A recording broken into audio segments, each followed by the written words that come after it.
Welcome to Nirmaya Care, where health meets understanding.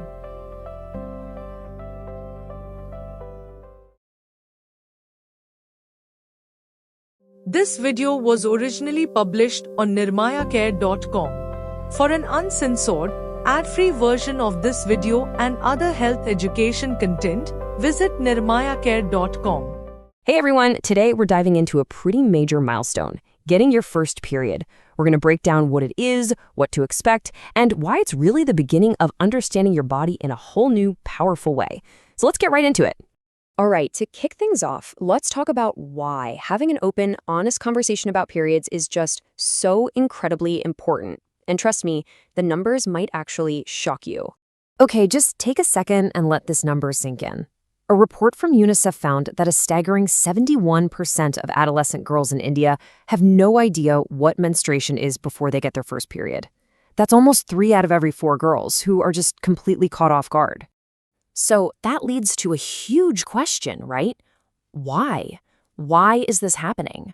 Well, the tough reality is that menstruation is so often wrapped up in secrecy and myths. Instead of clear, simple facts, so many people are just met with silence. And this is the real-world impact of that silence. When a period shows up out of the blue, it can be a really scary experience. It can create all these feelings of fear and shame, which is the exact opposite of the confidence and understanding that every single person deserves to feel about their own body. So let's change that narrative. We can replace all that fear with facts by just digging into the science behind your body's new rhythm. And honestly, it's a pretty amazing process. The official kind of fancy term for your first period is menarche. It's just a key part of puberty, and all it means is that your body is starting the hormonal cycles that could one day make pregnancy possible. It's a completely natural sign that you're growing up. So what's actually happening inside your body? Well, every month your uterus builds up this thick, nutrient-rich lining, basically getting a room ready just in case of a pregnancy. If a pregnancy doesn't happen, your body's like, okay, don't need this anymore, and it naturally sheds that lining. That shedding process is your period. Now, during your first few periods, it's totally normal to experience a whole range of things. You might see some light spotting or even small clots.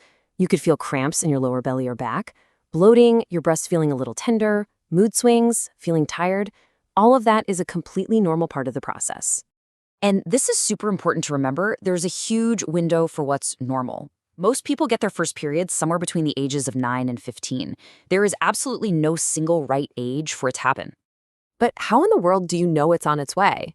Well, the cool thing is your body actually gives you a roadmap with plenty of signs. Let's take a look at what to watch for. Yeah, getting your period isn't some random thing that happens overnight. It's a gradual process.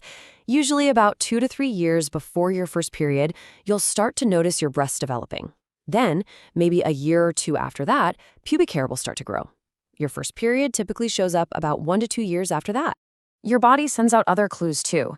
You might notice more acne breakouts, for instance. A lot of people also see a white or cloudy vaginal discharge in the months before their first period.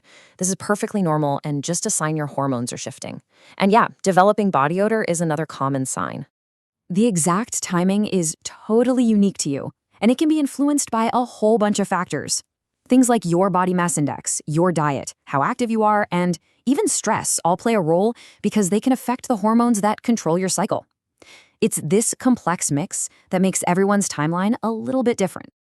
All right, so what do you actually do when the day arrives? Believe me, having a simple plan can make all the difference and take a lot of the anxiety out of it. Here is a clear 4-step plan. First, and this is truly the most important thing, take a deep breath. Don't panic. This is a natural, healthy thing your body is supposed to do. Second, find someone you trust, a parent, an older sibling, the school nurse, a teacher, and just let them know what's happening. Third, get yourself a period product, like a pad to start with. And finally, if you're having cramps, a hot water bottle or a heated pad on your tummy can feel so good.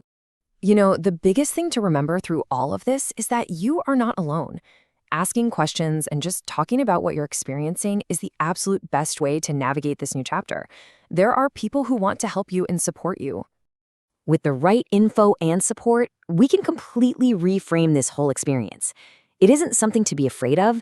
It's a brand new chapter, and it's all about embracing this change with positivity. Remember this. getting your period does not mean your childhood is over, not at all.